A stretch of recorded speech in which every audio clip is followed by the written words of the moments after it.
Oke, kita masuk ke dalam materi kita yang selanjutnya, yaitu penawaran atau supply.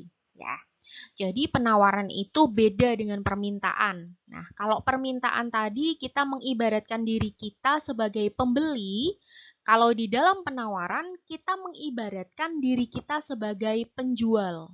Ya, jadi penawaran itu adalah kemauan produsen atau penjual untuk menawarkan barang dan jasanya pada berbagai tingkat harga dalam waktu tertentu. Nah, dalam hukum penawaran, ini bisa dicatat di dalam buku catatan kalian. Jika harganya naik, maka penawaran akan naik. Nah, tapi jika harganya turun, maka penawaran akan turun. Nah, sekali lagi diingat, dalam kasus penawaran, kita mengibaratkan sebagai penjual. Contohnya, seorang pedagang daging bersemangat menawarkan daging dengan harga Rp150.000 per kilogram dari harga Rp120.000 per kilogram karena akan mendapatkan keuntungan lebih ya. Bisa dilihat berarti harganya Rp30.000 ya, selisihnya ya. Oke, sebaliknya ketika daging mengalami penurunan harga dari Rp120.000 per kilogram menjadi Rp95.000 per kilogram, jadi pedagang tersebut akan menurunkan penawaran daging karena keuntungan yang didapatkan sangat kecil. Karena harganya turun, jadi penawaran pedagang kepada konsumen juga turun. Tapi ketika harganya tadi 120 ditawarkan jadi 150, harganya kan naik. Nah, maka penawarannya juga akan naik. Faktor-faktor yang mempengaruhi penawaran ada 6, ada harga barang, biaya produksi, teknologi, prediksi produsen di masa mendatang, harapan akan mendapatkan laba, dan faktor non-ekonomi. Oke, kita bahas satu-satu untuk harga barang. Nah, tadi di dalam permintaan juga harga barang ya, faktor yang mempengaruhi permintaan itu harga barang, di dalam penawaran, faktor yang mempengaruhi penawaran juga harga barang. Jadi harga itu adalah faktor yang sangat mempengaruhi dalam kegiatan permintaan dan penawaran. Nah, harga barang itu mempengaruhi jumlah barang yang ditawarkan ya, seperti dalam hukum penawaran, yaitu ketika harga naik, maka penawaran akan naik. Jika harga turun, maka penawaran juga akan mengalami penurunan. Oke, yang kedua adalah biaya produksi. Nah, karena kita mengibaratkan diri kita sebagai penjual di dalam kasus penawaran, maka ada yang namanya biaya produksi ya. Apa sih itu biaya produksi? Nah, biaya produksi itu biaya yang dikeluarkan untuk membuat sebuah produk. Nah, jika biaya produksi itu naik, maka kemampuan perusahaan dalam menciptakan barang jasa akan mengalami penurunan ya. Ketika barangnya itu mengalami penurunan, maka penawaran yang dilakukan oleh produsen juga akan mengalami penurunan karena harga biaya produksinya naik. Tapi sebaliknya, apabila biaya produksinya itu sudah turun, maka kemampuan perusahaan dalam menciptakan barang dan jasa akan mengalami peningkatan. Sehingga penawaran juga akan mengalami kenaikan ya. Kalau biaya produksinya turun, biasanya produsen itu akan melakukan produksi barang yang lebih banyak sehingga penawaran kepada konsumen juga akan mengalami kenaikan. Oke, yang selanjutnya adalah teknologi. Nah, seperti yang anak-anak tahu, sekarang itu banyak perusahaan yang memproduksi suatu barang sudah menggunakan teknologi canggih ya. Di sini contohnya sebuah industri tepung tapioka.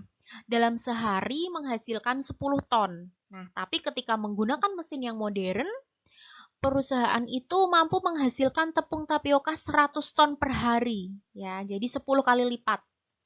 Nah, jadi bertambahnya jumlah tepung tapioka itu juga akan menambah jumlah penawaran dari tepung tapioka. Oke, faktor yang selanjutnya adalah prediksi produsen di masa mendatang. Jadi, kalau di dalam permintaan tadi juga ada prediksi di masa mendatang, itu adalah prediksi dari konsumen. Nah, tapi di dalam kasus penawaran, prediksinya adalah prediksi produsen. Oke. Jadi jika suatu produsen memprediksi kenaikan harga beras bulan depan, ya. Jadi produsen itu memprediksi kenaikan harga beras bulan depan. Nah, jadi produsen itu akan mengurangi stok penjualan beras. Nah, karena dengan membatasi stok, produsen itu berharap akan mendapatkan keuntungan penjualan di bulan depan. Jadi, produsen itu akan menimbun barang-barangnya terlebih dahulu, dan ketika harga itu sudah naik, produsen akan menjual barangnya. Yang faktor selanjutnya adalah harapan mendapatkan laba. Nah, laba itu adalah keuntungan dari produsen dalam menjual barangnya. Nah, produsen itu adalah orang yang menghasilkan barang jasa ya. Tentunya motif produsen itu adalah mendapatkan laba. Nah, dengan harapan memperoleh laba, maka akan banyak produsen berlomba-lomba meningkatkan produksinya serta memperluas dan mengembangkan usahanya ya guna memperoleh keuntungan yang lebih besar. Jadi kalau produsen itu punya usaha lebih dari satu, buka cabang di mana-mana, keuntungan yang diperoleh juga akan lebih besar. Faktor yang selanjutnya adalah faktor non-ekonomi. Jadi faktor non-ekonomi itu berarti faktor di luar sektor ekonomi. Nah, contohnya ini adalah seperti bencana alam. Ya, contohnya banjir bandang itu menyebabkan gagal panen padi. Ya, karena kalau sudah gagal panen, penawaran beras juga akan mengalami penurunan. Nah, sekarang anak-anak lihat kurva penawaran. Jadi ini nanti bisa dicatat di buku tulis kalian. Kurva permintaan juga jangan lupa tadi dicatat ya.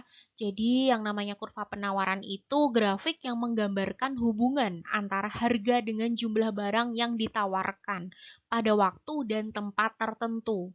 Harga itu atau disebut juga dengan P. P itu maksudnya adalah price, jumlah itu Q atau quantity. Nah, untuk harga itu berada dalam garis vertikal, garis yang berdiri.